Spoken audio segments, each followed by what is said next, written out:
Hindi naman niya alam na anak mo to, di ba? Tsaka, hindi niya kailangan malaman yon. Isipin mo magandang buhay na makukuha mo kapag nabuntis ka ni Nikolay. O tapos dinala ka niya sa ibang bansa. Doon ka sa lalaking kaya kang pakasalan. Tapos mabibigyan ka pa ng magandang buhay. Hayaan mo tong anak mo na to. Ang sabi ko sa'yo, pwede akong yung mag-alaga sa kanya, di ba? Kaya gawan natin to ng paraan. Pwedeng sabihin mo na anak to ng pinsan mo. Tapos ipapaampon sa'yo. O hindi naman nakaregister tong anak mo. Hindi nyo nga maasikaso yung birth certificate niya. Mapepeke natin yon. Pwede mo pa makasama ang anak mo. Magpanggap ka lang na ampon mo. Wala pa naman alam tong bata na to eh. Hindi niya pa maalala tong ganito. Paano naman po si James, ma? Bakit mo ba laging iniisip yung inutil na lalaki na yon? Huwag kang tanga. Sinasabi ko na sa'yo na hindi ka mapapakain ng pagmamahal na yan. Tsaka hindi mo na mahal yun si James. Kasi nga, sumasama ka na sa ibang lalaki. Parang sanay ka na lang na andyan siya. Hanggat hindi pa kayo kasal, wag na wag kang papayag na hahawakan ka niya sa leeg. May anak lang kayo, pero hanggat bata ka pa, piliin mo yung mas magandang buhay. Sumama ka sa kanu mo, tapos bumuo ka ng mas maayos na buhay kasama siya. Mamahalin mo rin naman yon. Ang mahalaga rito, may magiging pera ka, may magiging pera din ako. Pagod na ako maging mahirap lang tayo, ha? Ikaw lang ang anak ko, ikaw lang ang pag-asa ko. Minsan, kung sino pa ang dapat dumisiplina sa anak, siya pa ang nagiging konsentidor. Ganon si Jeng, dahil may napapala siya sa pagkukonsinti sa anak. Hindi na niya ito itinatama. Pero sadyang lahat ng desisyon at gawa ng bawat tao ay may kapalit. Ano kaya ang kahahantungan at parusa ng isang konsentidor na ina? Bukas daw ang schedule para sa inject. Agahan mo nilang bukas, ha? Sasamahan naman kita. Ako na lang din muna ang mag-aalaga sa anak mo. Magkikita nga kami bukas ni Nikolay. Nagpapabili kasi ako sa kanya ng bagong cellphone. Sabi niya, sige raw. Pagka-uwi natin galing ng center, punta na ako doon. May sinasabi siyang ibibili niya raw sa akin eh. Parang hinihintay niya lang na makuha ata. Hindi ko lang alam kung ano yon, pero feeling ko mahal yun. Hindi naman kasi yun bumibili ng mumurahin. Talaga? Akin na lang yung cellphone mo na yan, ha? Ayoko na nitong luma the keypad na cellphone. Parang ginagamit na lang to nung sa tumbang preso. Bibilhan ka nga rin daw niya. Sana magbigay ng pera sa akin yun, no? Pero kapag nagkikita kami noon, lagi naman talaga siyang nagbibigay sa akin. Oo nga, para bigyan mo rin ako. Buti na lang at galante ang kanuna yun, ano? Nagbibigay ng lahat ng gusto mo. Buti na lang talaga hindi ka pa nagpapakasal doon sa walang kwenta mong asawa. Kung wala lang kayong anak nun naghiwalay na kayo. Pero pwede mo naman yung hiwalayan. Ako na lang mag-aalaga sa apo ko, tapos magpakasal ka na doon sa kanuna yon. Hindi ko pa naman sinasabi sa kanya na may anak na ako. Sabi ko sa kanya na wala pa akong anak eh. Gusto niya kasi na magkaroon na kami ng anak. Ayaw niya raw yung may anak na babae kasi parang gusto niya siya lang ang magkakaroon ng anak doon. Ewan ko, yun kasing kwento niya sa akin. Yung ex niya raw na Pinay. Nalaman niyang may anak na pala nung dinalaw niya rito. Kaya ayun, hindi niya tinanggap. Kaya ako, hindi ko sinabi sa kanya. Hindi rin naman kasi halata sa akin na nanganak na ako eh. Huwag mo na lang sabihin sa kanya. Kaya ko na maalagaan yung anak mo. Basta magpapadala ka lang palagi sa akin ng pera. Basta sumama ka na sa kanya, ha? Siya yung asawahin mo dahil mas bagay kayo. Mas bagay sa'yo maging mayaman at hindi yung magtitiis ka at papangit ka dahil sa mahirap ang asawa mo. Hindi ko pa alam, ma. Alam mo naman na mahal ko si James. Ginagawa ko lang din po to dahil sa pangangailangan, di ba? Nanghihinayang kasi ako sa maibibigay sa akin ni Nikolay. Pero kung tatanungin niyo po ako, si James po talaga ang mahal ko. Sus! Tigilan mo nga yung pagmamahal na yan. Hindi ka nga mapakain ng maayos ng lalaki na yon. Buti nga pinakilala ko pa sa'yo yung kanuna yon eh. Paano? Nagpapahanap kasi yun ng aasawahin niya na Pilipina. Mayaman yun eh. Kaya sabi ko may kakilala ako. Huwag mo na kasing isipin yung asawa mo. Sa kama lang siguro magaling yon, pero hindi sa buhay. Ayoko naman na habang buhay kayong mahirap ano. Yung anak nga ni Wayne, ayun, kasal na sa Kano, nasa ibang bansa na. Ang daming perang ibinibigay sa kanila, ha? Kaya nga nakapagpatayo na sila ng bahay, tapos nakabili na sila ng kotse. Gusto ko na ganun din, ano? Dito sa asawa mo, ay, karag na motor na lang, hindi pa mabili. Gusto ko rin naman ng pera, ma. Pero kapag kasi kasal na agad yung gusto ni Nikolai, hindi ko naman kaya ibigay yun. Kapag pumunta ako ng ibang bansa, malalayo rin ako sa anak ko. Huwag mo na kasing isipin yon. Hindi naman malalaman ng anak mo na iniwan mo siya para sa ibang lalaki. Hayaan mo siya. Lalaki rin naman yung bata na yun eh. Tigas kasi na ulo mo.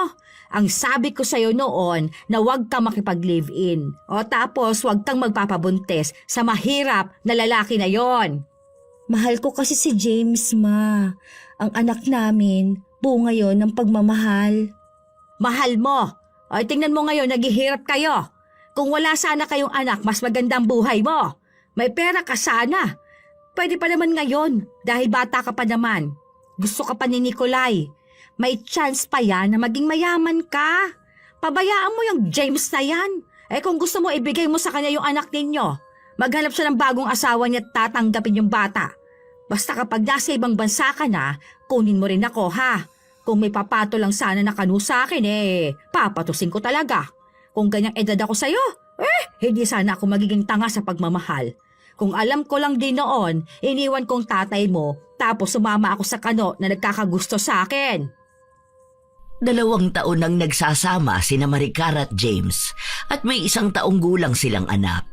At ilang buwan na ring magkakilala sina Maricar at Nikolai, ang Kano na pinakilala sa kanya ng ina.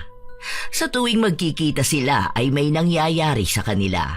Kapalit naman nun ang pagbibigay sa kanya ng malaking halaga ng pera. Ang pera na yon ay kinukuha lahat ni Jeng at sinasabi niyang itinatabi niya lang para sa kinabukasan ni Maricar. Para kung maisipan niyang makipaghiwalay sa kinakasama, may magagamit siyang pera. Pero ang totoo nun, malaking parte na ng pera ang nagagastos ni Jeng dahil sa kanyang pagsusugal. Isang araw, wala si Maricar. Naiwan kay Jeng ang bata. Sakto naman na umuwi ng tanghali si James. Ma, wala po si Maricar. Saan po siya nagpunta? Di ko po kasi matawagan eh. Di naman po siya nagsabi sa akin na aalis siya. Bakit inaalala mo pa? Tataka lang po ako kasi hindi po siya nagsabi. Akala ko nga po nandito siya sa inyo. Kasi wala naman po siyang ibang pupuntahan eh. Wala ka nang pakialam kung saan nagpupunta ang anak ko, ha? Dumidilihin siya yun ng pera dahil wala nang pambili ng gatas tong anak ninyo. Buti sana kung may naiuuwi kang malaking pera. Kaso kahit pangkain mo, hindi pa sapat yung pera mo. Bumuo ng pamilya, hindi naman palang kayang buhayin. Ay, kung hindi lang talaga tanga ang anak ko, nabulag niya sa pagmamahal na yan. May isa pa po akong papasukan na trabaho, ma. Siguro kasya na yun para sa pamilya namin. Saka nag-iipon po ako. Kaya naman po yan basta po may sipag at tiyaga. Kasya?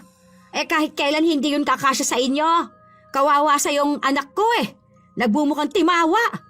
Buti sana kung ikaw na lang yung nagmukhang mahirap. Sana naman wag lumaki tong apo ko na sa ganitong bahay lumaki. Parang mas maganda pa yung bahay ng aso. Pasensya na po kayo, ma. Sinisikap ko naman po na mabigyan ng magandang buhay ang pamilya ko. Ginagawa ko naman po ang lahat na makakaya ko.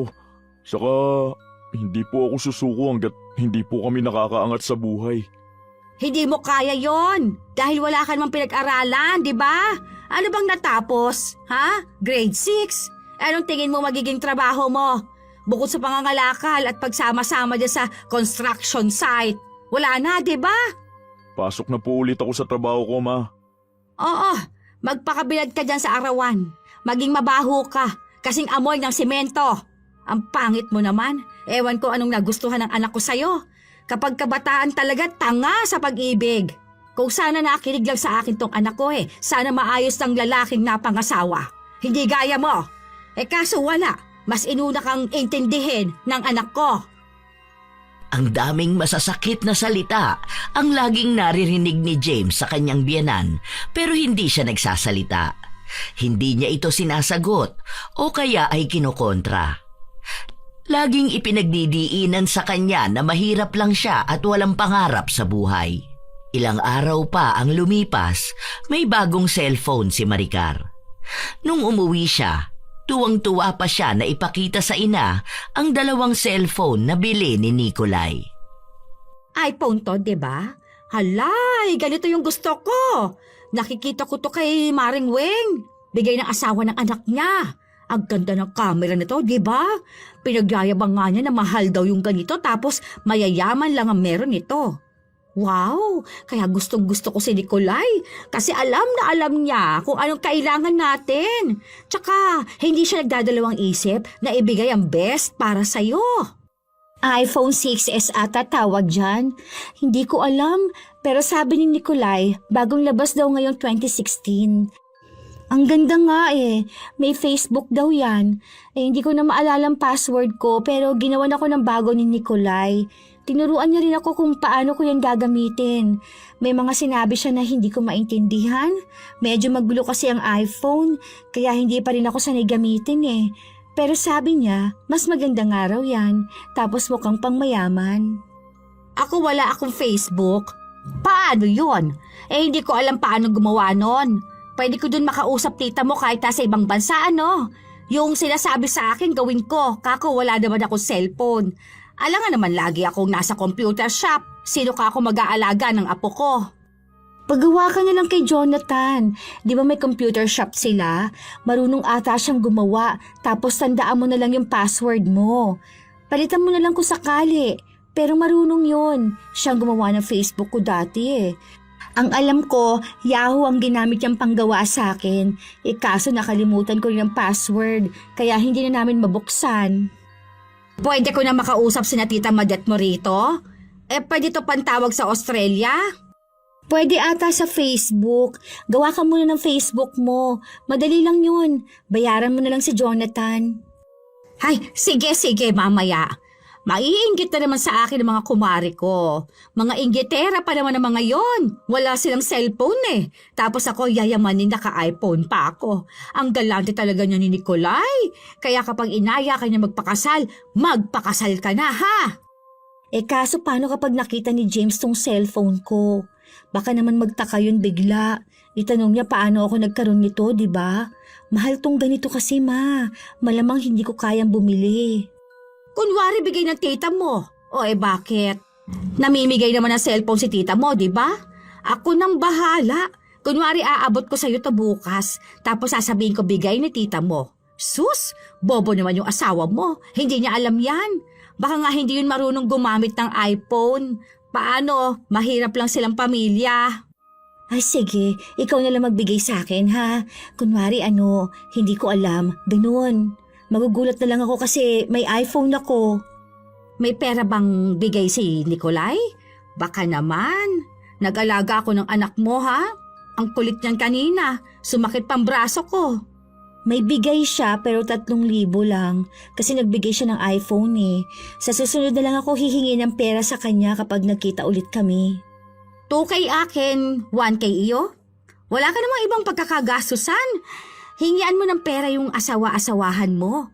Aba, ang kapal ng mukha nun kung hindi siya magbibigay ng para sa inyo ng anak mo. Sige, ito ng 2K mo. Hawakan ko ng pera ko para may pambili akong pagkain bukas. Hindi ako lalabas, walang pasok si James eh. Baka mamaya, hanapin na naman ako nun. Magpaalam ka sa kanya ha.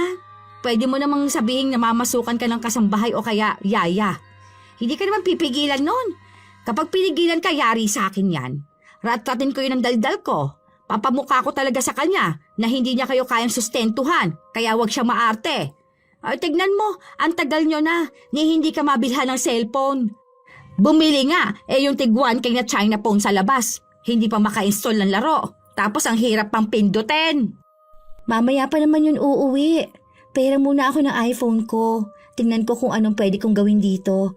Mag-picture ako para makita ko kung malinaw talaga. Ganito yung cellphone ni Chuchay eh. Lagi niya pinapakita sa salamin. Tuwang-tuwa ang mag-ina Panay sila kuha ng litrato, pati na rin ang anak ni Maricar ay kinukuhanan niya ng litrato. Hanggang sa sumapit na ang gabi. Umuwi si James, pagod na pagod. Umuwi muna siya saglit bago siya nag-asikaso ng makakain nila. Hindi kasi nagluto si Maricar pero kumain na sila ng dala niyang pagkain kanina. Galing yon kay Nicolay. Nung mapatulog na niya ang bata, pumunta ng kusina si Maricar. Nakabili na ako ng gatas ni baby. Pasensya ka na talaga ah. Bukas pa yung sahod ko eh. Pero hindi ko pa alam kung magkano yun. Naghahanap nga ako ng pwede kong pasukan. Yung kahit paano malaki yung kikitain ko. Hayaan mo na. May napapasukan naman ako. Hanggat may trabaho ako, may papantulong ako dito sa bahay. Ano bang trabaho mo? Hindi ko alam na may trabaho ka pala. Kahit ano. Minsan labandera ako. Minsan tagalinis ng bahay o kaya nag-aalaga ng anak ng iba. Kailangan ko kasi magtrabaho. Dahil kailangan ng anak natin ng pera. Buti nga, napapakiusapan ko pa si mama na alagaan ng anak natin. Hayaan mo, kapag sinwerte ako, baka makakuha ako ng mas magandang trabaho, di ba? Para kahit paano dito ka na lang sa bahay. Tapos mag-aalaga ka na lang sa anak natin. Mahirap naman yung ganun, be. Kasi paano kapag lumaki na yung anak natin, di ba? Gusto ko nga sana mapagawa tong bahay natin eh. May sasamahan nga akong trabaho, pero 7 days kami doon. Bale, maglilinis kami ng hotel. Malaki yung sahod doon, kaya pwede tayo magpabubong. Malapit na magtag-ulan, kailangan natin mapaayos ang bubong natin. Ayoko naman yung lahat na lang ng parte, may tulo. Ang tagal naman yan. Si mama mag-aalaga kay baby. Hindi ko kasi kaya mag-alaga eh. Alam mo naman na maghapon ako nasa trabaho, di ba? Oo, nakausap ko naman na si mama. Ang sabi ko sa kanya, nababayaran ko na lang siya kapag nakauwi na ako. Okay lang naman daw sa kanya, basta may gatas si baby bago iwan sa kanya. Wala kasi siyang trabaho, di ba? O sige, ako na lang ang gagawa ng paraan dun. Tapos, bibili na lang ako ng diaper. Tapos pagkakasyahin ko na lang yung pera ko para makabili ng grocery ni mama. Para may pangkain naman siya.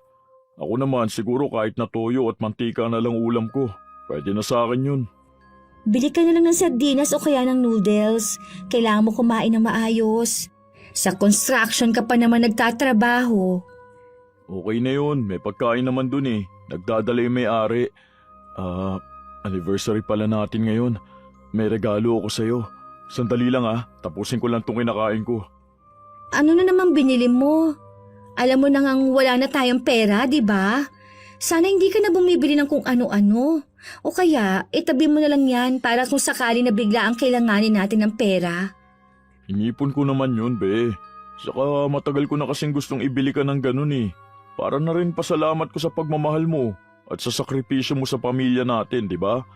Minsan lang naman yun eh. Tara, nasa kwarto yun. Ginabi ko dun sa isa kong bag. Buti na lang hindi mo nakita. Akala ko nga mahalungkat mo yun eh. Pero mukhang hindi ka pa naglilinis sa mga gamit natin kaya hindi mo napansin. Ano ba kasi yun? Teka lang, ito na nga oh. O ito na, buksan mo dali. Matutuwa ka dyan. Pagkain ba to? Chocolate, ganon? Hindi, buksan mo para makita mo. Magagamit ba natin to dito sa bahay? Pwede rin pero mas magagamit mo yan. Matagal mo nang gusto magkaroon ng ganyan eh. Sige na, buksan mo na. Ano to? Cellphone? Oo, pasensya ka na kung SKK lang muna ang nabili ko sa'yo ha. Sabi sa akin pwede raw dyan mag-Facebook tapos may mga laro din dyan. Hindi nga lang ganun kaganda ang camera pero pwede na rin. Malinaw naman siya kahit papano eh. Yung mura lang binili ko. Sa mall ko binili yan, hindi yung doon sa labas. Kasi baka masira lang din agad eh. Tapos bumili na rin ako ng case. Case ba tawag dyan? Basta yun ang sabi ng nagbibenta sa akin eh. Maganda yan. Sana nagustuhan mo. Happy anniversary, be. Hindi pa nakakapagsalita si Maricar nang biglang dumating ang kanyang ina. Nagmamadali ito at tuwang-tuwa sa gusto niyang ipakita sa anak. Ibibigay niya kasi ang iPhone dahil yon ang usapan nilang dalawa para magamit na rin ni Maricar. Nak, ito na oh. Galing ako kay Tita Mobel. Ayan, nagbigay siya ng iPhone sa lahat. Pati nga mga pinsan mo meron din. Nakauto pa nga ako ng isa sa akin. Ang ganda niyan. Latest na iPhone niyan. Mahal yan. O ano yan? Bakit may hawak kang cellphone? Anong brand yan? SKK? Ano ba naman yan? Pamato lang yung ganyang klase ng cellphone eh. Sino nagbigay sa'yo niyan? Regalo ko po sa kanya ngayong anniversary namin. Ay sus, kaya naman pala.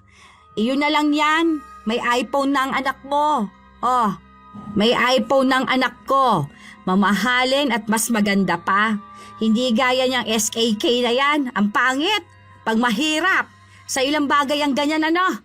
Huwag mo ngang hawakan yan anak. O itong gabitin mo. Mas maganda ang camera nito. Sige be, yan na lang iPhone. Pangarap mo magkaroon ng ganyan, di ba? Ang mahal kasi niyan hindi ko kayang bumili. Sakto, pasira na rin kasi tong cellphone ko. Ako na lang ang gagamit nitong binili ko. May Facebook to kaso wala naman akong Facebook. Siguro, papagawa na lang ako sa katrabaho ko. Ang ganda niyan.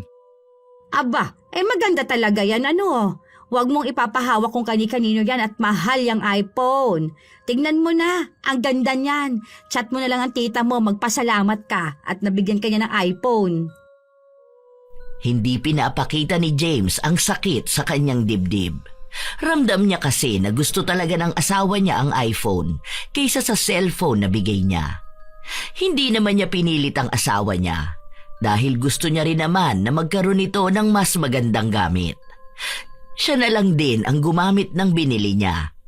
Hanggang sa isang araw, may nakarating na balita kay James.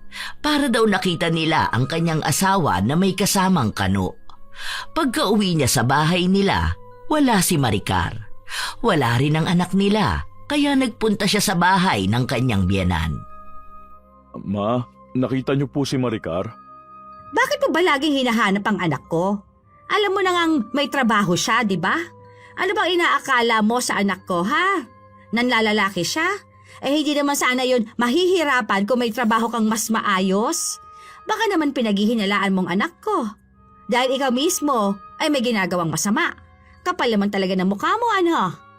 Hindi naman po yan ang sinasabi ko, ma. Nagtatanong lang po ako kung nakita niyo po si Maricar. Hindi ko po kasi alam kung saan po siya nagtatrabaho. Basta sa kahit saan dyan, huwag mo na itanong. Opo, sige po. Pasensya na po talaga, ma. Umalis ka na rito. Naaalibad ba rin ako kapag nakikita kita? Bumalik sa trabaho niya si James. Gabi na nung natapos siya sa pagtatrabaho pero wala pa rin ang kanyang asawa. Nakatanggap siya ng mensahe na hindi ito makakauwi dahil ang dami niyang tinatapos na trabaho. Ang anak raw nila ay aalagaan na lang muna ng kanyang ina. Umaga na nung nakauwi si Maricar pero pagod na pagod ito. Okay ka lang ba, be? Inaantok na ako. Gusto ko na matulog. Bakit parang di ka makalakad na maayos? Natapilok kasi ako kagabi kaya hindi ko masyado maigalaw ang paa ko. Pero okay na ako. Nagpahilot na ako dun sa kasama ko. Sige, maghahanda na lang ako ng pagkain mo. Papasok na kasi ako Hindi na. Kumain na ako kanina. Ikaw na lang ang kumain. Tapos ingat ka na lang ha. Magpapahinga na ako Pagod na talaga ako. Ang akala ni James, pagod ang asawa sa trabaho niya. Pero iba ang dahilan ng pagkapagod nito. Dahil ito sa nangyari sa kanila ni Nikolay.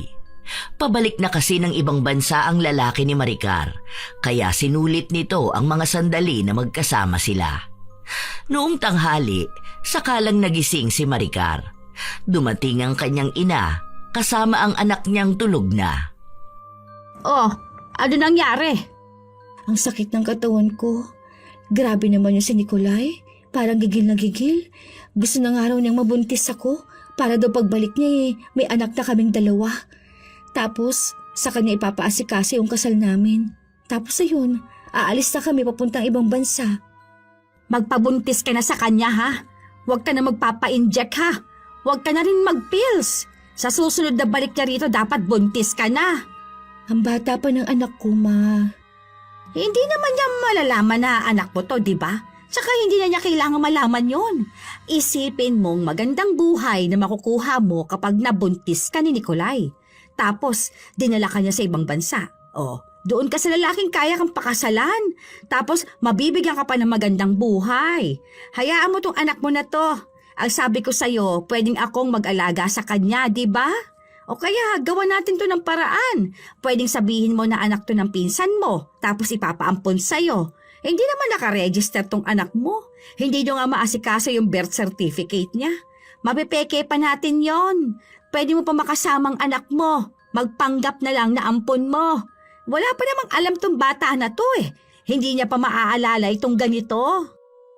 Paano naman po si James, ma? Bakit mo laging iniisip yung inutil na lalaking yon? Huwag tanga. Sinasabi ko na sa'yo na hindi ka mapapakain ng pagmamahal na yan. Tsaka hindi mo na mahal yung si James.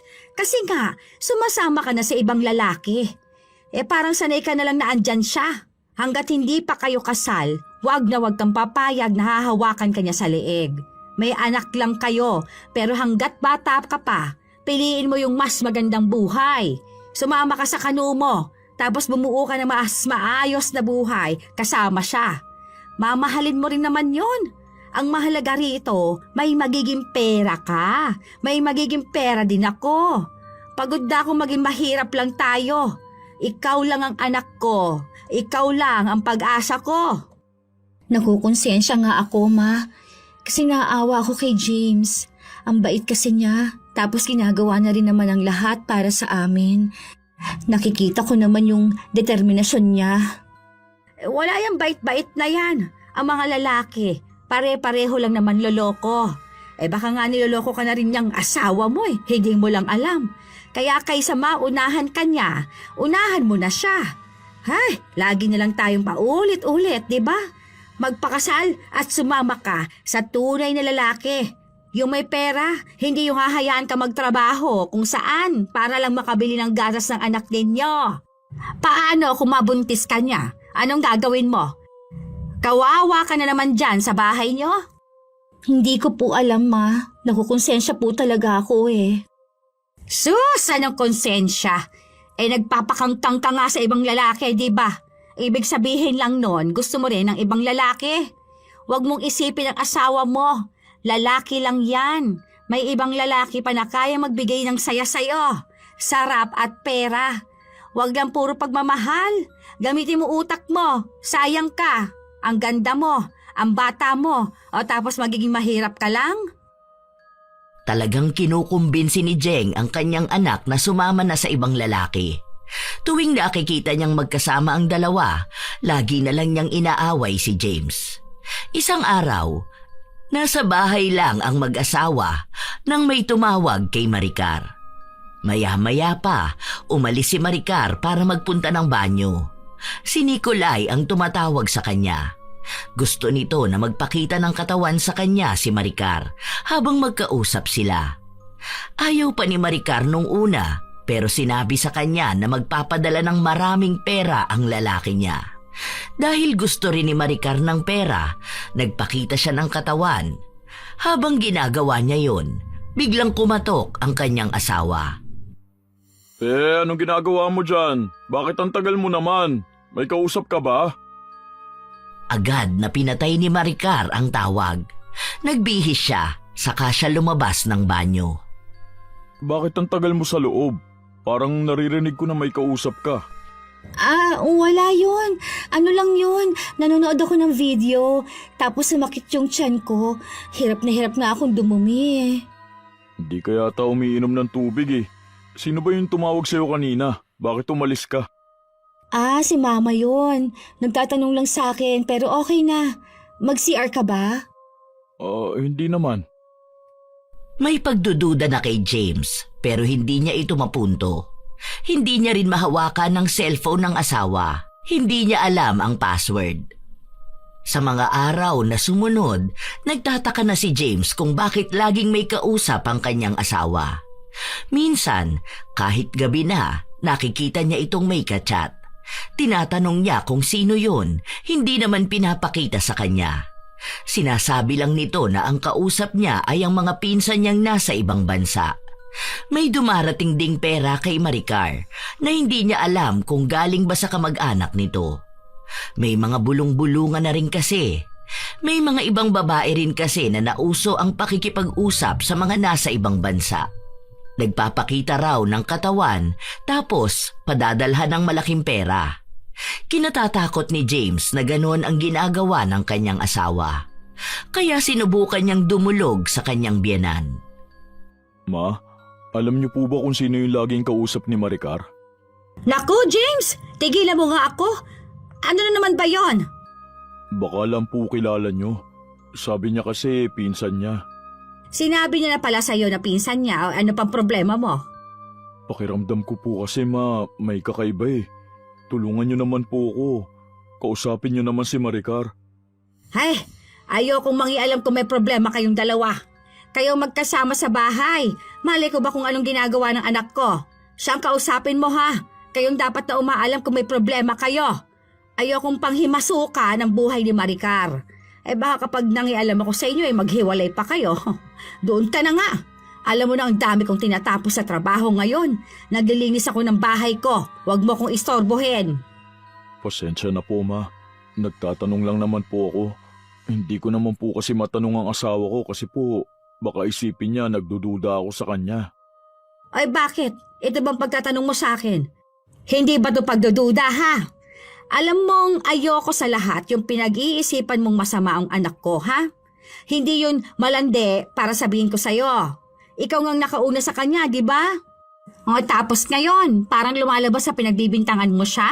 Kawawa na nga siya sa buhay niya na kasama ka, tapos ganyan ka pa? Aba, ayusin mo naman ang sarili mo. Ang kapal naman ang mukha mo. Hindi naman po sa ganun ma. Minsan po kasi baka nakakakilala siya ng pwede niyang makachat. Hindi naman po masama yung tanong ko sa inyo eh. Naiirita ako sa'yo. Sinabi ko na nga umalis ka na, di ba? Ang kausap ng anak ko yung mga kamag-anak namin. Malamang nagpapadala yung tita niya kasi nga naaawa sa anak ninyo. Kung mabuti ka sanang asawa, hindi nahihingi ng tulong ang anak ko. May maibili lang ng gatas at diaper. Tapos pagdududahan mo pa. Anong klaseng lalaki ka?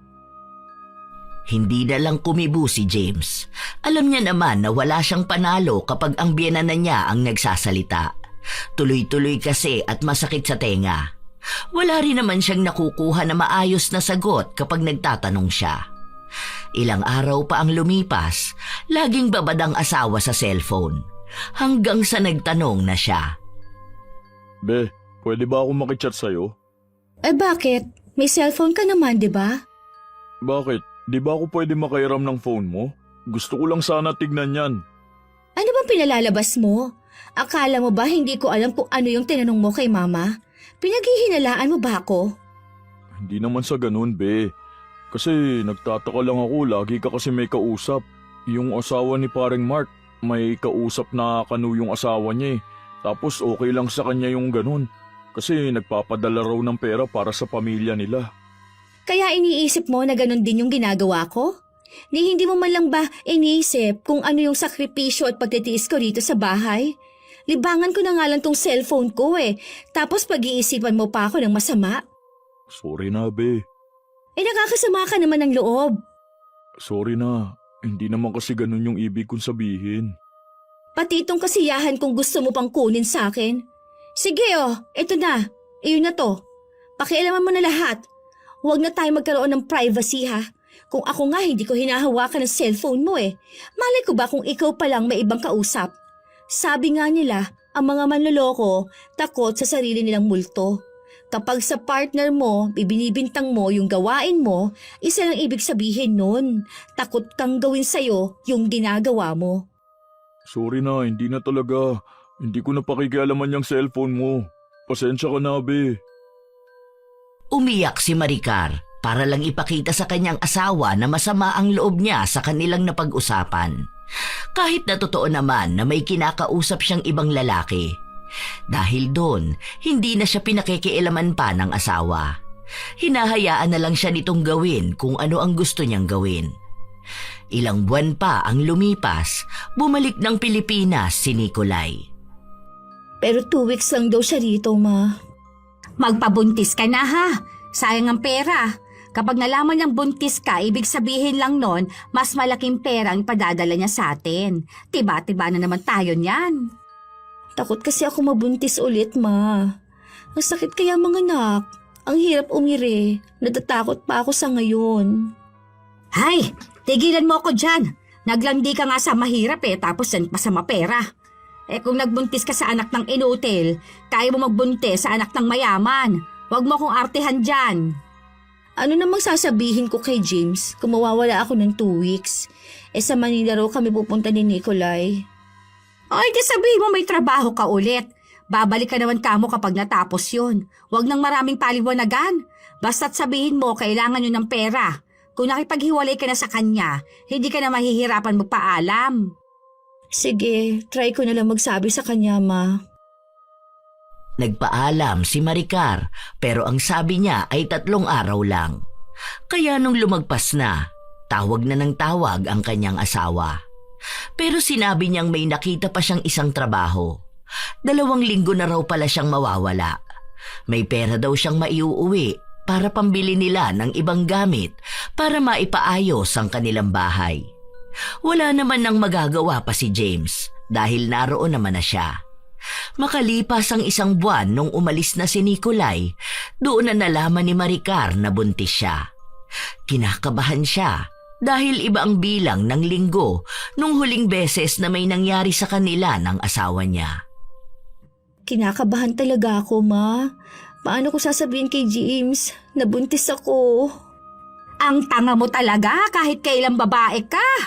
Hindi ka ba talaga natututo sa mga payo ko sa'yo? Hindi ba sabi mo next year pa ulit uuwi si Nikolai? Pero nasabi mo na sa kanyang nabuntis ka, kaya magpapadala siya ng malaking pera? Aba, sabi mo sa asawa mo nabuntis ka sa susunod na linggo. Bilangin mo kailan huling nagtalik kayo. Ganun lang yon. Gamitan mo naman ang diskarte. Grabe na tong kasalanan ko, ma. Hindi yan kasalanan, okay? Hindi kayo kasal, kaya wala kang pananagutan doon. Buti sana kung kasal kayo, sumumpa kayo sa Diyos na kayo magkakasama. Kaya walang pagtataksil dyan. Wala kang nilabag na batas ng Diyos o ng tao. Tsaka diskarte ang tawag dyan, ha? Hindi ka naman po pwedeng sisihin ang asawa mo kung bakit mo yan nagawa, ano? Para yan sa future mo at ng anak mo. Paano kung manganak ako ng mas maaga? Di ba next month ko pa sasabihin kay James na buntis ako? Pwede mo naman sabihin na kulang sa buwan ng anak mo, di ba? Bakit ka ba natatakot? Kapag nanganak hiwalay naman na kayo ni James dahil makikita niya na may lahi ang anak mo. Andyan naman si Nikolai na pakakasalan ka at dadaling ka sa ibang bansa, di ba? Tigilan mo ako sa arte mo, Maricar. Utak ang gamitin mo. Hanggat may napapala ka kay Nikolai, hindi mo matatawag na mali yung ginagawa mo. Nawala ang takot ni Maricar nung sinabi niya sa asawa niya na buntis siya. Tuwang-tuwa pa nga si James dahil inaakalaan niyang sa kanya ngayon. Ni wala siyang pagdadalawang isip o kaya ay pagdududa. Laging si James ang nag-aalaga sa kanyang asawa. Binibilhan niya ito ng masasarap na pagkain. Kapag naglilihi ito, lagi niyang binibigay ang gusto. Habang ang pera na padala ni Nikolai, lahat yon ay hawak ni Jeng. Binibigyan niya lang ang anak ng kung magkano lang ang kailangan nito. Sinasabi kasi na baka raw makahalata si James kapag ang dami niyang pera. Pumapayag naman ang kanyang anak dahil wala itong sariling desisyon. Isang araw, walang pasok sa trabaho si James. Nagbabalat siya ng singkamas na gusto ng kanyang asawa. Be, pababad ako ng suka, ha? Alam mo, pinaglili mo sa sukang puti at sa singkamas yung anak natin. Siguro ang puti niya paglabas niya, no? Sana lalaki yan para magkaroon na ng junior. Sana nga, be. Pero sabi nila, lalaki nga raw to. Kasi iba yung hugis ng tiyan ko nakausli Tapos ang itim pa raw nga ng batok ko. Tapos nagkaroon ako ng maraming pimples. Yun, sana nga talaga lalaki yan. Pero kahit na ano naman basta anak natin yan. Mahal na mahal ko yan. Okay na tong singkamas mo. Kainin mo na. Salamat dito, be. Ano kaya ipapangalan natin sa kanya, no? Gusto mo ba yung junior? Kung lalaki man siya? Hindi ko pa alam, be. Pero kasi parang gusto ko sana yung parang Ethan or Nathaniel. Pwede namang Ethan James, no? Oo yan, maganda yan. Ganyan na lang siguro kapag lalaki. Tapos kapag babae naman, Maria Hope. Ang ganda niyan. Pareha sila ni Baby Faith. Habang nag-uusap ang mag-asawa, dumating naman si Jeng. May mga dala siyang pinamili niya. Nak, may binili na akong vitamins mo. Tapos yung iba mo pang kailangan. Tapos yung gamit ni baby. Ang dami niyo naman pong binili, ma. May vitamins pa po siya. Ay, wag mo nga akong pakialaman. Yung vitamins sa binili mo yung mumurahin lang eh. Paano magiging healthy ang apo ko niyan? Saka maglalakad ka nga tuwing umaga para hindi ka mahirapang manganak. Saan naman to nanggaling, ma? Binigay ni Nicolay na pera. Ang sabi niya sa akin, ibili ko ng gamit ng baby. Anong pinagbubulungan niyo? Ay, wala ka na doon. Basta yan, lahat yan para sa baby. May mga hindi pa ako nabibili na gamit, pero baka next month na yon. Tapos, hinanda ko na rin yung bag na gagamitin para kung manganganak ka. Lahat ng kailangan andyan na ha. Yung damit, diaper, alcohol, basta nandyan na lahat. Saan po kayo kumuha ng pera, ma? May mga lumang damit po yung anak namin. Pwede na po yun na lang din ang gamitin. Ang sabi po kasi mas magandang araw po kapag ang gagamitin namin yung nagamit na ng una naming anak. Oy, bakit ba naging alam ka? Gusto mong paggamitin ng luma ang apo ko? Sa kung kaya naman bumili ng bago. Ayoko sa lahat yung magsusuot siya ng bigay lang. Gusto ko lahat ng gamit niya bago. Hindi naman ikaw ang gumagastos, diba? Bakit mo ba pinakikialaman to? Hindi pa naman po manganganak si Maricar ah. Bakit po ang aga? Hayaan mo na, be. Excited lang kasi si mama sa bago niyang apo. Tsaka nagbigay naman ng pera si na tita ko kaya nakabili na siya ng ganyan. Okay lang yan. Para handa pa rin tayo sa anuman mangyari, di ba? 7 months na to, kaya pwede na ako manganak anytime. Mag 8 months na nga eh. Di ba may nanganganak naman ng mas maaga? Si Aga nga 7 months yung pinanganak, diba? Kaya nga pinangalanan siyang Aga kasi nga ang aga niyang lumabas. Kaya may chance din na mapaaga akong manganak. Ganun ba yun? Palibasa, wala ka kasing alam. Kaya wag mong pakialaman kung ano ang ginagawa ko para sa anak ko, ha? Alam ko to dahil ako ang ina niya. Babae ako at ina. Doon ka sa construction. Doon ka lang naman nababagay. Yun lang naman ang alam mo sa buhay. Tumayo ka nga dyan, Maricar. Maglakad-lakad ka para hindi ka mahirapang manganak. Tama na yung kinakain mo, hindi yan healthy. Palibasa yan lang ang kayang ipakain sa'yo ng lalaki na yan eh. Lumabas ang mag-ina. Halos araw-araw silang naglalakad. Ginagawa na lang din nila yon bilang palusot na rin kung sakali man na mapapaaga ang panganganak ni Maricar. Kumpara sa kung ano ang bilang ng kanyang asawa. Hanggang sa dumating na nga ang araw na yon. Nanganak sa bahay si Maricar dahil ayaw ni Jeng na dalhin ito sa ospital.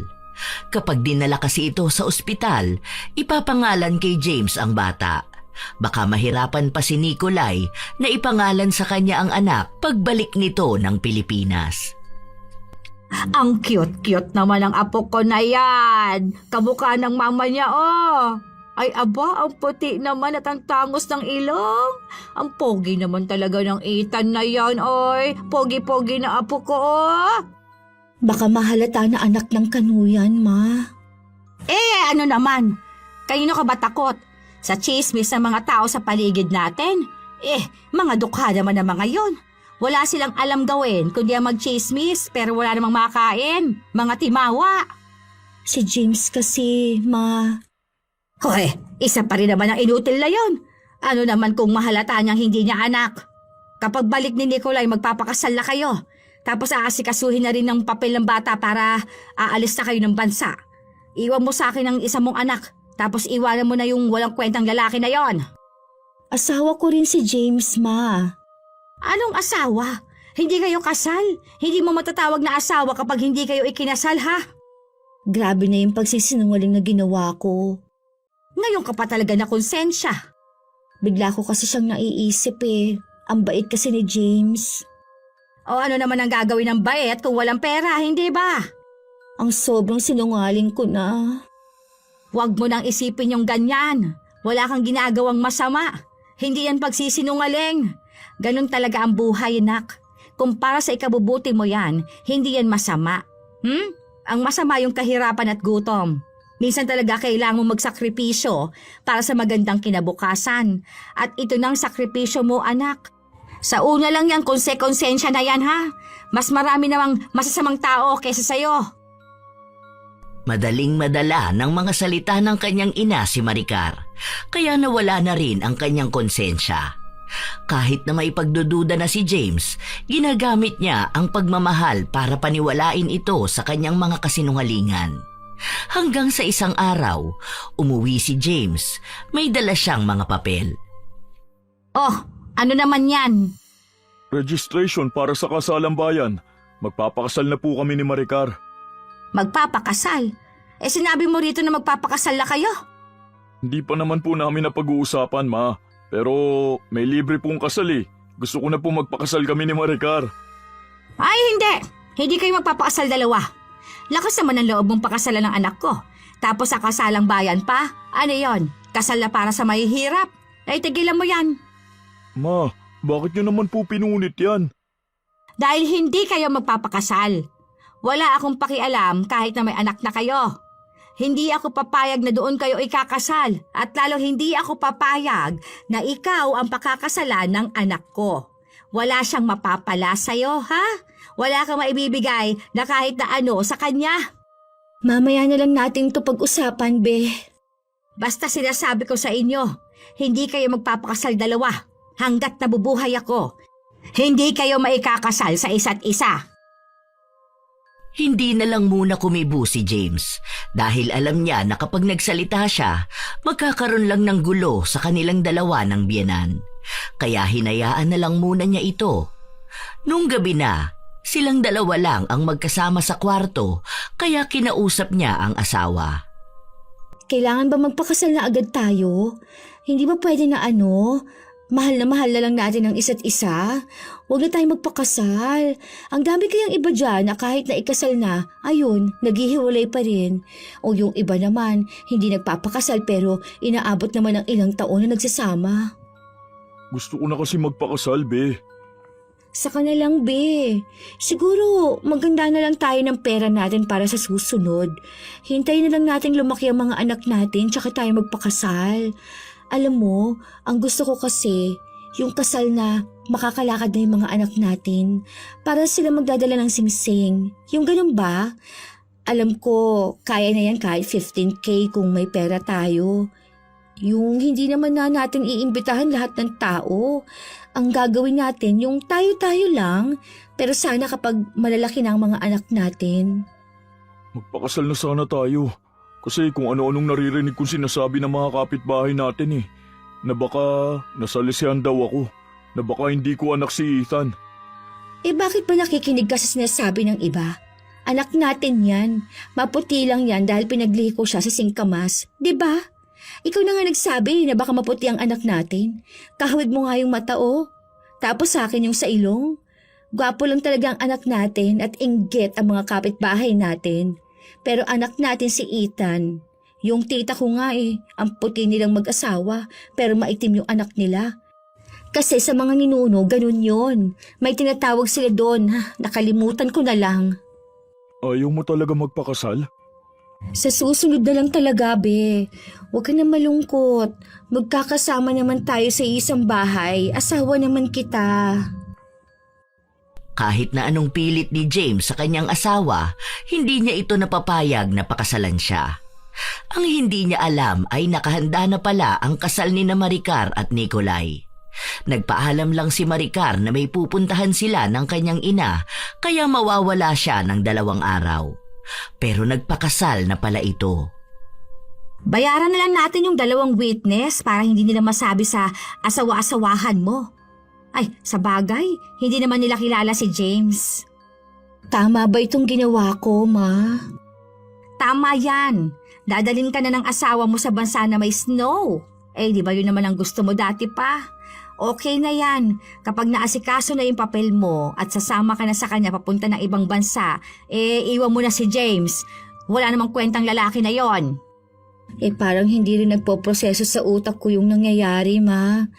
Iniisip ko talaga na mali itong ginagawa ko. Kawawa naman si James. Paulit-ulit na lang tayo sa ganyang sinasabi mo. O tapos na kayo ng lalaki na yon. Wala na, okay? May asawa ka na, kasal ka na. Inaasikaso na yung papel ninyo ng anak mo. O yung isang anak mo, sa akin mo iwan. Maraming pera ang asawa mo. Magagawa ng paraan yan kung kukunin din kami papunta ng ibang bansa. Huwag ka na nga mag-inarte dyan. Ginusto mo rin naman yan. Masasanay ka rin. Paano ko sasabihin kay James? Wag mo nang sabihin sa kanya. Hayaan mo na lang siya. Basta bigla kang umalis at iwan siya. Kasalanan na ngayon kung bakit ganon. Dahil nga mahirap siya. Ayaw mo bang tumira sa magandang bahay? Kumain ng masasarap na pagkain? Ayaw mo bang makapag-aral sa magandang eskwela ang anak mo? Gusto ko naman yun, Ma. Ibig sabihin, para yun kay Nikolay. Ha? Sa kanya mo lang yun makukuha. Basta, gawan natin ang paraan para makuha ko rin ang panganay ko, ha? Oo, lahat yan magagawa ng paraan basta't may pera. Lahat naman ng bagay madaling kumilos basta't tamang halaga. Makukuha mo rin ang anak mo, basta wag mong iiwan si Nikolay. Bigay mong lahat ng gusto niyan. Ikaw lang naman ang kailangan niyan eh. Ilang araw na hindi umuwi ang mag-ina kasama ang dalawang bata. Nung bumalik sila ng bahay, nagtanong agad si James. Pero imbes na si Maricar ang magsalita, ang kanyang ina ang unang nagalit kay James. Nagtatanong lang naman po ako, Ma. Bakit naman po nagagalit kayo?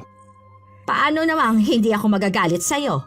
Alam mo na ngang ang dami naming inaasikaso para sa mga bata ay ganyan ka pa. Pinapagawa na nga ng birth certificate ang mga bata. Bakit po hindi ako kasama? Malamang, kailangan mong magtrabaho. Hindi pa naman naaasikaso dahil kailangan ng pirma mo. Tapos nagpunta kami dun sa bahay ng tita niya. Humingi kami ng tulong para may pangkain ng mga bata. Ano, kaya mo bang ibigay lahat ng pangangailangan nila?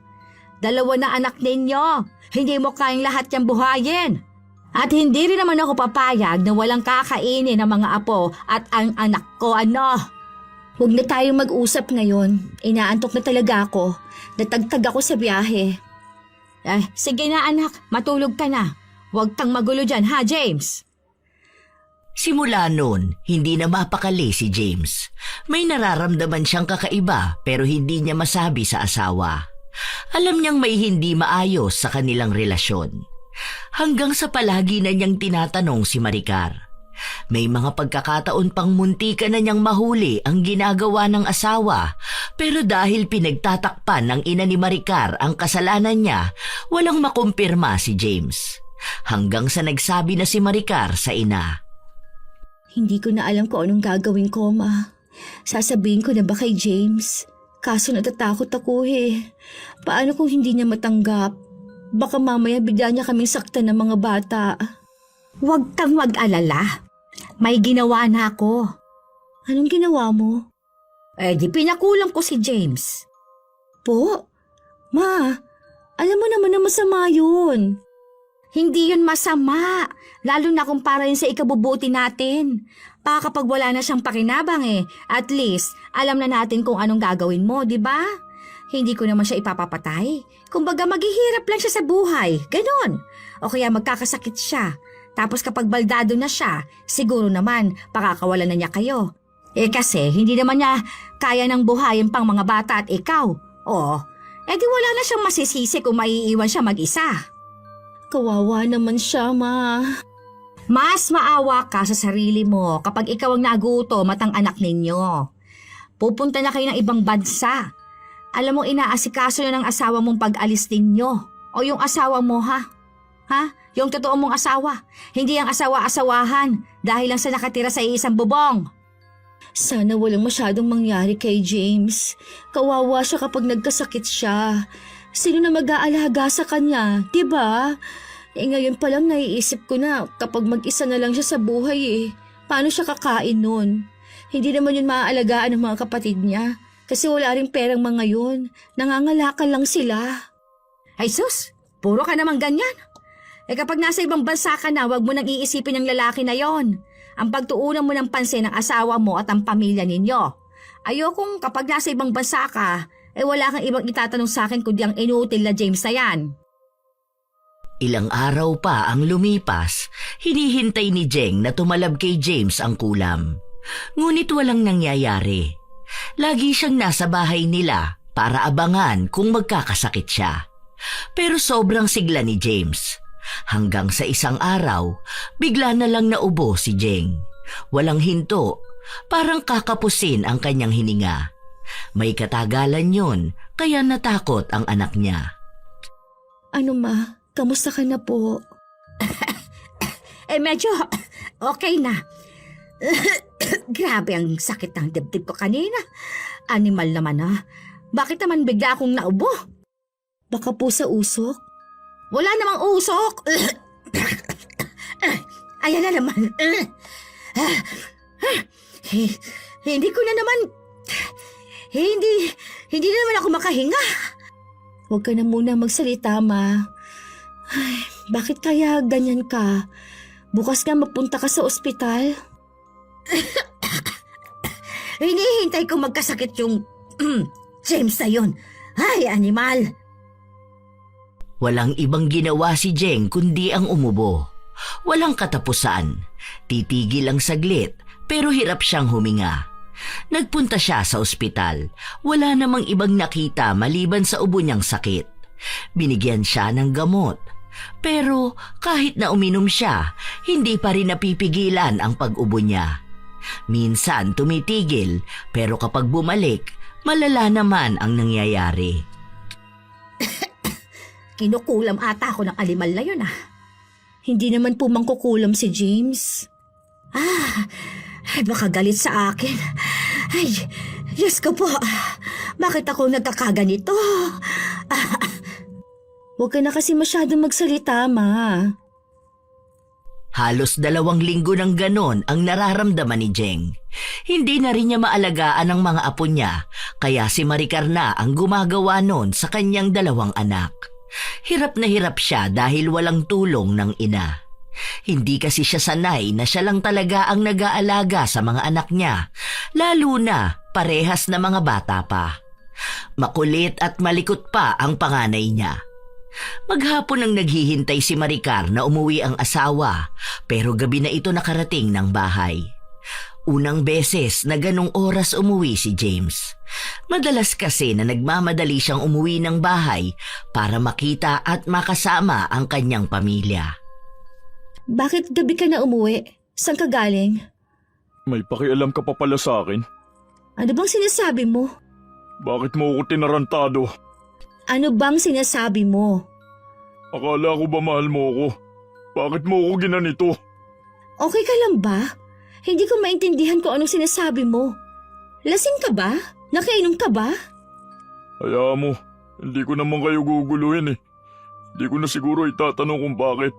Kasi hindi mo rin naman naaminin yung ginawa mo. Kukunin ko ang anak natin. Dahil kawawa lang siya kapag iniwan mo. Kasama yung anak mo at ng kanu mo. Wala akong alam dyan. Hindi mo talaga aaminin, no? Ito, tignan mo tong litrato nyo. Diba yan yung picture nyo nung kasal nyo? Ang saya nyong pamilya. Saan mo nakuha yan? Wala ka na ron kung saan ko yan nakuha. Hindi kita aawayin. Pero ang sakit. Alam mong ginagawa ko naman lahat para sa'yo, di ba?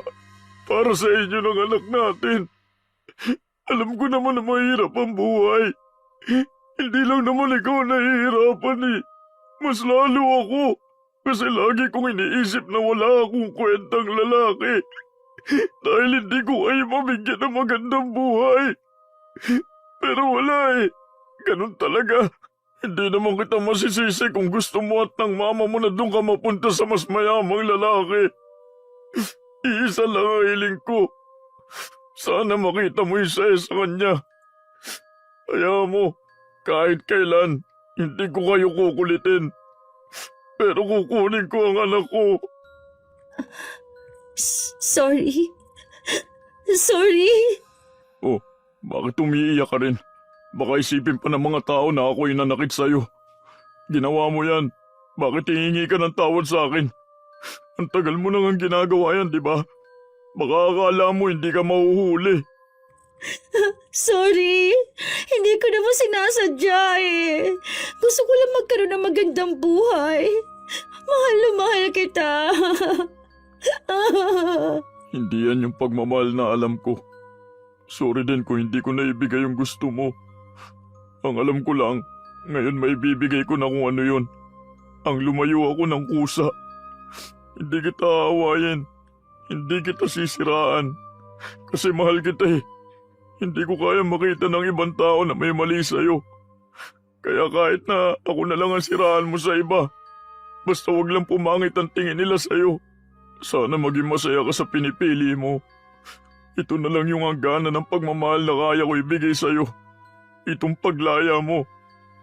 Kasi ito naman yung pagmamahal, di ba? Yung nagpapalaya. Tahimik lang si James habang si Maricar ay iyak ng iyak. Ayaw niyang makipaghiwalay pero ayaw nang manatili ni James. Sinasabi niyang natapakan na ang pagkatao niya. Wala nang dahilan para manatili. Dahil kasal na si Maricar, wala nang dapat na paliwanag doon. Hindi siya naniniwala sa sinasabi sa kanya ni Maricar na mahal pa siya nito. Dahil ang pagmamahal ay hindi mapanlinlang at hindi nananakit ng ganon. Naghihintay lang ng sahod si James bago sila aalis ng kanyang anak. Nung nalaman niyo ni Jeng, tuwang-tuwa siya pero hindi maalis ang sakit niya.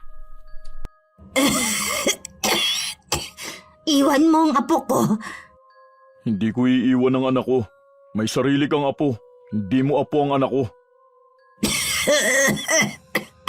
Ay, lumalabas din ang sama ng ugali mo. At ngayon, ganyan ka na makipag-usap sa akin. Paano po ba dapat?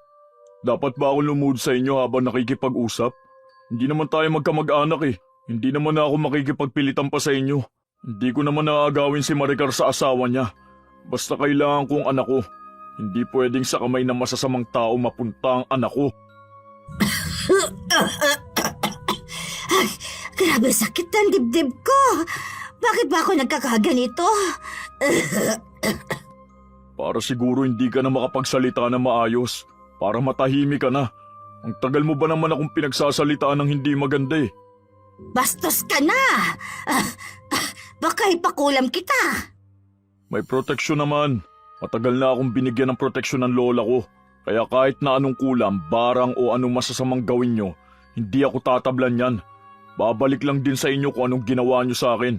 Baka nga kaya ganyan ka dahil bumalik sa'yo ang kulam. Ano? Buti nga sa'yo. Hindi mo naman ako kailangan ipakulam pa eh. Kung sinabi nyo sa akin na kasal na si Maricar, aalis naman ako. Hindi ko naman ipipilit ang sarili ko. Nakaarma ka tuloy. Hindi na nakapagsalita pa si Jeng. Ubo siya ng ubo. Hirap na huminga kaya kinakalampag niya ang kanyang dibdib. Hinahayaan lang siya ni James. Ilang araw pa ang lumipas, lumapit si Jeng sa albularyo. Ginamot siya nung una pero doble naman ang bumalik sa kanya. Kahit na anong gawin niya, walang nangyayari sa kanya. Gusto nga niyang ipaulit ang kulam kay James pero binalaan siya na baka mamatay siya kapag may isang balik kulam pa ang tatama sa kanya. Dahil sa takot niya, hininto na lang niya. Hinayaan na lang niya si James. Umalis na rin naman ito. Walang paalam sa kanila. Walang sabi-sabi. Kahit na si Maricar, hindi niya alam kung saan na nagpunta si James kasama ang anak nila. Wala na ring iniwan na kahit na anong baka si James. Tila ba naglaho siya sa buhay ng dati niyang asawa. Katulad kung paano ba siya nais na mawala nito sa buhay niya. Ay, animal talaga na ubo to. Buwisit na lalaki kasi yun eh. Kaya pala may kakaiba siyang tattoo sa likod niya. Baka yun yung sinasabi niya na protection niya na gawa ng lola niya. Naalala ko kasi yung lola niya eh. Ang dami ring tattoo na kakaibang simbolo. May pagkademonyo palang hayop na yun. Mabuti na lang at umalis na siya. Magiging payapa at masaya ka na sa buhay mo. O ano bang sabi ni Nikolay? Pwede na raw kaming umalis sa susunod na buwan. Yung ticket at visa ata ang inaasikaso niya. Hindi ko pa alam, pero malapit na raw kami pumunta doon. Ay sayang, hindi ako makakasama. Pero okay lang yon. Ang mahalaga sa akin magiging maayos na kayo ng apo ko. Hindi lang talaga mawala sa isip ko yung isa kong anak, Ma. Sana okay lang siya. Sana kapag laki niya, hindi siya magalit sa akin. Hindi ko kasi alam kung magkikita pa ba kaming dalawa o baka hindi na. Pero miss na miss ko na talaga siya. Sana may isang pagkakataon, kahit hindi man ngayon, magtagpo pa ulit ang landas namin. Huwag mo nang isipin yon. Nasa tatay niya yon. Hindi magagalit ang anak mo sa'yo. Mas magagalit siya sa tatay niya dahil nagkaroon siya ng ganong buhay. Na kung hindi siya kinuha, baka nasa ibang bansa na rin siya. Kinakabahan nga ako Kasi ngayon lang talaga kami magsasama ni Nicolay ng matagal. Yung makakasama ko siya sa iisang bahay. Paano kung kakaiba ang ugali niya? Yung iba kasi, ang sabi nila, nag-iiba ang ugali ng kano kapag kasama na nila sa bahay. Iba pa rin daw talaga kapag Pinoy ang napapangasawa. Kasi parang hindi raw marunong magmahal yung mga kano. Huwag ka nga magpapaniwala sa mga yon. Sana nga po, Ma, maging maayos ang buhay ko kasama si Nicolay. Ayokong pagsisihan lahat ng desisyon ko sa buhay. Aba, ay dapat lang. Mayaman yon. Kaya ibigay ang lahat ng gusto mo. Huwag mo kasing isipin yung James na inutil na yon, ha? Walang mangyayari sa buhay nun. Wala yung pinag-aralan. Kaya wala siyang mararating sa buhay. Kapag naging maayos ako, kukunin ko sa kanyang apo ko. Kinakabahan at natatakot si Maricar na sumama kay Nicolay pero wala na siyang magagawa dahil kasal na siya. May anak na sila at iniwan na rin siya ni James. Kahit na magsisi pa siya, wala na siyang pagpipilian pa. Hanggang sa dumating ang araw na kinatatakutan ni Maricar. Sinasaktan na siya ng kanyang asawa. Kailangan lahat ng sasabihin ni Nicolay ay susundin niya. Nagmamakaawa na rin siya sa kanyang ina na gusto na niyang umuwi. Pero lagi lang sinasabi ni Jeng na tiisin na lang niya. Ang mahalaga ay may pera si Nicolay. May maganda silang bahay. May masarap silang pagkain. Lagi rin pinapamukha sa kanya na wala siyang ibang pakinabang maliban na lang sa nabibigyan niya ng anak si Nicolay. 4 na taon yung tiniis ni Maricar. Nagkaroon din sila ng isa pang anak at buntis na naman siya sa pangatlo. Pero kahit nabuntis siya, nagiging kasambahay siya sa bahay nila. Minsan ay sinasaktan pa rin siya ng asawa. Hanggang sa isang araw, nalaman ni Maricar na may babae si Nicolay.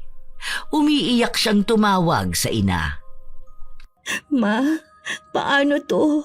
Ayoko na rito, Ma. Sige na, Ma. Tulungan mo na akong makauwi. Ayoko na rito, Ma. Nang kasama ko si James, kahit na kailan hindi niya ako sinaktan. Kahit nang nalaman niyang malalaki ako, na hindi niya ako pinagtaasan ng boses. Ma, ayoko na rito, Ma. Huwag kang maarte dyan. Basta't napapakain at nabibigyan ka ng pera ng asawa mo. Normal sa mga lalaki magloko. Ay, kahit naman siguro si James ay niloko ka nun. Hindi niya nang sinabi. Hindi mo lang di siya nahuli. Hindi naman ganun si James Pinagsisisihan kong hindi ko siya pinahalagahan. Pinagsisisihan kong nakinig ako sa inyo. Pinagsisisihan ko na naging mukha akong pera. Ngayon, wala na akong taka sa buhay na ganito. Kung sana minahal ko na lang ang asawa ko at ang buhay na kaya niyang ibigay sa akin. Baka masaya ako ngayon. Hindi ko akalaing ganito ang karma ko. Karma natin. Ikaw, hindi ka na gumaling-galing. Tapos ako, hindi na naging masaya kahit na kailan. Walang nakarma sa atin, ha? Tandaan mo, malaking pakinabang mo sa asawa mo ngayon. na hindi mo nga alam kung anong buhay ni James. Baka yung anak mo doon nangangalakal na lang. Masaya ang buhay ni James at ng anak ko, Ma. Nakita ko ang Facebook niya. Nakita ko may bago na siyang asawa. May isa silang anak. Tanggap ng babae ang anak namin. Mahal niya si James kahit na mahirap lang siya. Binibigay din ni James yung pagmamahal at sakripisyo na gusto ng isang babae. Habang ako, pinagdurusahan ko lahat ng maling desisyong nagawa ko. Kung maibabalik ko lang ang panahon, hindi ito ang pipiliin ko. Kung sana nakinig ako at nanindigan sa sarili ko, hindi sana ako nagdurusa ng ganito. Maayos sana ang buhay ko. Kahit na anong sabihin ni Maricar, wala naman na siyang magagawa. Hindi na siya makakatakas. Hindi na siya magiging masaya kahit na kailan. Dahil ang saya na meron siya, kasamang nawala ni James. Ang dami niyang pagsisisi na hindi na niya magagawang maitama pa. Sa ngayon, hindi pa rin gumagaling si Jeng. Mag-isa lang siya sa bahay. Walang nag-aalaga kahit matanda na siya at may sakit. Tumigil na rin si Nicolay na bigyan siya ng pera. Habang si Maricar naman, laging nagsisisi at miserable ang buhay sa piling ng lalaking ipinalit niya kay James. Habang ang dati niyang kinakasama, masaya ang buhay ngayon kapiling ang bago niyang asawa. Nakikita pa rin ni Maricar ang mga post ni James. Malaki na ang panganay nila. Lumaki itong mabait, pero kahit na ganon, wala pa ring lakas ng loob si Maricar na magpakilala sa anak. Lalo pa at nakikita niyang parabang tunay na anak ang turing dito ng asawa ni James. Ang lalaking iniisip nilang walang mararating sa buhay, umasenso na ngayon.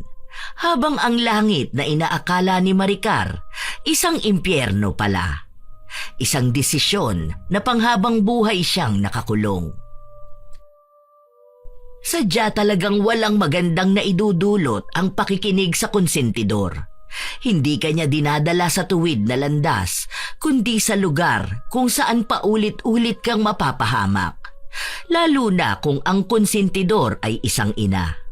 Isang taong inaasahang gagabay, ngunit sa halip ay siyang unang nagtuturo kung paano umiwas sa tama.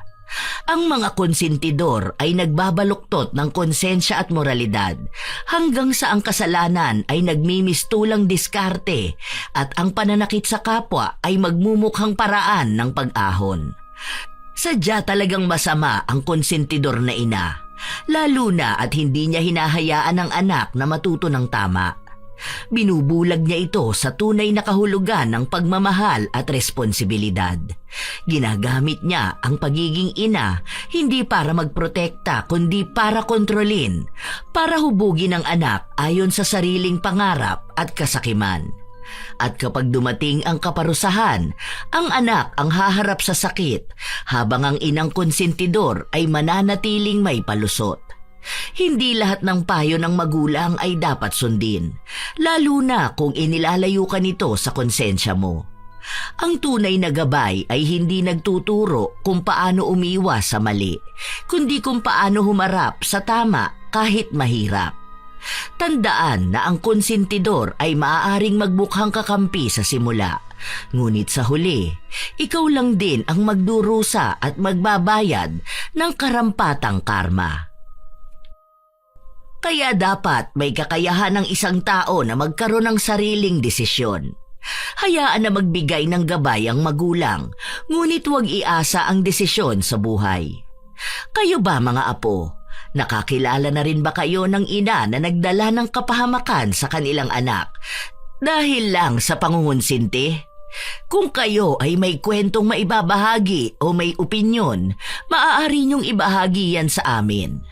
Naway nakapagdala ito ng magandang aral sa inyo. Shout out sa ilan sa mga masusugid na tagapakinig ng mga istorya ni Lola Telang. Razel Kimpo, Mia Tayaban, Jess from Pulilan, Bulacan, Ronalyn Balatukan, Senon Kayabyab from San Isidro, San Marcelino, Zambales, Gracia Balitaan, Evelyn Abong Carbakil, Eden Parducho, Gael, Edna Mercado, MK Wang, Nancy De Los Santos, Edward Tulo, Ana Hilwa, Imelda Curato, Dennis Diga, Bianca Cruz, Raquel Fernandez, Melanie Braza, Jonah Gimoto. Ito ang inyong Lola Telang at maraming salamat sa araw-araw ninyong pakikinig, mga apo.